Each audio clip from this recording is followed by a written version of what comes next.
ಮನಸ್ಸಿನಲ್ಲಿ ಛಲವಿದ್ದಾಗ ಜೀವನದಲ್ಲಿ ಗುರಿ ಮುಟ್ಟಲು ಸಾಧ್ಯವಾಗುತ್ತೆ ಎಂದು ಕಾಲೇಜು ಅಭಿವೃದ್ಧಿ ಸಮಿತಿ ಸದಸ್ಯ ಸಣ್ಣಸ್ವಾಮಿಗೌಡ ಅಭಿಪ್ರಾಯಪಟ್ಟರು.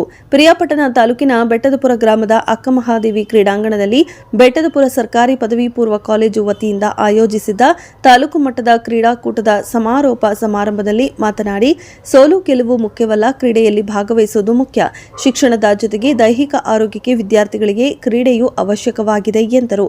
ಇನ್ನು ಕ್ರೀಡಾ ಆಯೋಜಕರಾದ ಸರ್ಕಾರಿ ಪದವಿ ಪೂರ್ವ ಕಾಲೇಜಿನ ಪ್ರಾಂಶುಪಾಲ ಜ್ಯೋತಿ ಪ್ರಸಾದ್ ಕ್ರೀಡೆಯಲ್ಲಿ ಆಯ್ಕೆಯಾದ ವಿದ್ಯಾರ್ಥಿಗಳಿಗೆ ಬಹುಮಾನ ವಿತರಿಸಿ ಮಾತನಾಡಿ, ವ್ಯವಸ್ಥಿತ ರೀತಿಯಲ್ಲಿ ಕಾರ್ಯಕ್ರಮ ಆಯೋಜನೆ ಮಾಡಲು ಸಹಕಾರ ನೀಡಿದ ಆಶ್ರಯ ಸಮಿತಿ ಅಧ್ಯಕ್ಷರಾದ ನಿತಿನ್ ವೆಂಕಟೇಶ್, ಸ್ಥಳೀಯ ಸಂಸ್ಥೆ ಬೆಟ್ಟದಪುರ ನಾಗರಿಕರು, ದೈಹಿಕ ಶಿಕ್ಷಕರಿಗೆ ಅಭಿನಂದನೆ ಸಲ್ಲಿಸುತ್ತೇನೆ ಎಂದರು.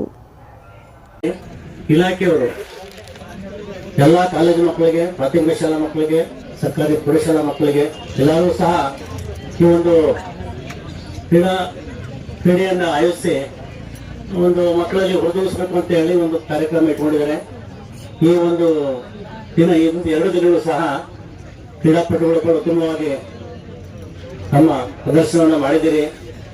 ಇದರಲ್ಲಿ ಗೆಲುವು ಸೋಲು ಅನ್ನೋದೆಲ್ಲ ನಿಮಗೆ ಗೊತ್ತಿದೆ. ಗೆಲ್ಲೋರು ಸೋಲ್ಬಹುದು, ಸೋಲೋರು ನಾಳೆ ಗೆಲ್ತಾರೆ. ಒಂದು ಮಾತಿನಲ್ಲಿ ಹೇಳೋದ್ರೆ, ಛಲವನ್ನಿದ್ದರೆ ಹೆಣವನ್ನು ಗಿರಿಯರಿರಬಲ್ಲ ಅನ್ನುವಂಥ ಒಂದು ನಾಣ್ಣುಡಿ ಇದೆ. ಹಾಗೆ ಮನಸ್ಸಲ್ಲಿ ಛಲ ಇರಬೇಕು. ನಾನು ಮುಂದೆ ಬರ್ತೀನಿ, ನಾನು ಬಹುಮಾನ ಪಡ್ಕೋತೀನಿ, ನಾವೆಲ್ಲ ಸೇರ್ಕೊಂಡು ಒಳ್ಳೆ ಕ್ರೀಡಾಪಟುಗಳು ಆಗ್ತೀವಿ ಅನ್ನೋ ಭಾವನೆಯನ್ನು ನೀವು ಮನಸ್ಸಲ್ಲಿ ಇಟ್ಟುಕೊಂಡು ಜೀವನದ ಯಾವಾಗಲೂ ಪ್ರತಿ ಕ್ಷಣವೂ ಸಹ ಆ ಮನಸ್ಸನ್ನು ಇಟ್ಕೊಂಡು ಕ್ರೀಡೆಯಲ್ಲಿ ತೋರಿಸ್ಕೊಂಡ್ರೆ ನೀವು ಮುಂದೆ ಬರೋದ್ರಲ್ಲಿ, ನಿಮ್ಮ ಜೀವನದಲ್ಲಿ ಮುಂದೆ ಬರೋದ್ರಲ್ಲಿ ಅದು ಮಾತಿಲ್ಲ ಅಂತ ಅನ್ಕೊಳ್ತೀನಿ. ಹಾಗೆ ಈಗಿನ ಕಾಲಘಟ್ಟದಲ್ಲಿ ಸರ್ಕಾರಿ ಸೇವೆಯಲ್ಲೂ ಸಹ ಈ ಒಂದು ಅಂಕಗಳನ್ನ ನಿಮ್ಮ ಪರಿಗಣಿಸ್ತಾರೆ ಅಂತ ನಾನು ಭಾವಿಸಿರ್ತೇನೆ. ಹಾಗೆ ಮುಂದೆ ಬಹಳ ಸಮಯ ಆಗಿದೆ. ನೀವು ಸಹ ಎಷ್ಟು ಬೇಗ ಒಂದು ನಮ್ಮ ಬಹುಮಾನ ಪಡ್ಕೊಂಡು ಮನೆಗೆ ಹೋಗೋಣಪ್ಪ ಅನ್ನೋ ಆಸೆ ಇದ್ದೀರಿ. ಬಹಳ ಸಂತೋಷ. ಈ ಒಂದು ಜೊತೆಗೆ ನಮ್ಮ ಬೆಟ್ಟದಪುರ ಕಾಲೇಜಿನ PU ಕಾಲೇಜಿನ ವತಿಯಿಂದ ಆಯೋಜನೆ ಮಾಡಿದ್ವಿ.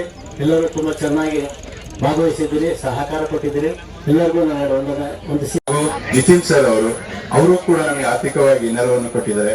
ಹಾಗೂ ಇದಕ್ಕೆ ನಮ್ಮ CDC ಸದಸ್ಯರು, ಎಲ್ಲಾ ಸದಸ್ಯರು ಕೂಡ ಈ ಒಂದು ಕಾರ್ಯಕ್ರಮ ಯಶಸ್ವಿಯಾಗಲಿಕ್ಕೆ ತುಂಬಾ ಶ್ರಮ ಪಟ್ಟು ಇದು ಮಾಡಿದ್ದಾರೆ, ಭಾಗವಹಿಸಿದ್ದಾರೆ. ಕೆಲವೊಂದು ಕಾರಣಾಂತರಗಳಿಂದ ಅವರು ಬಂದಿಲ್ಲ.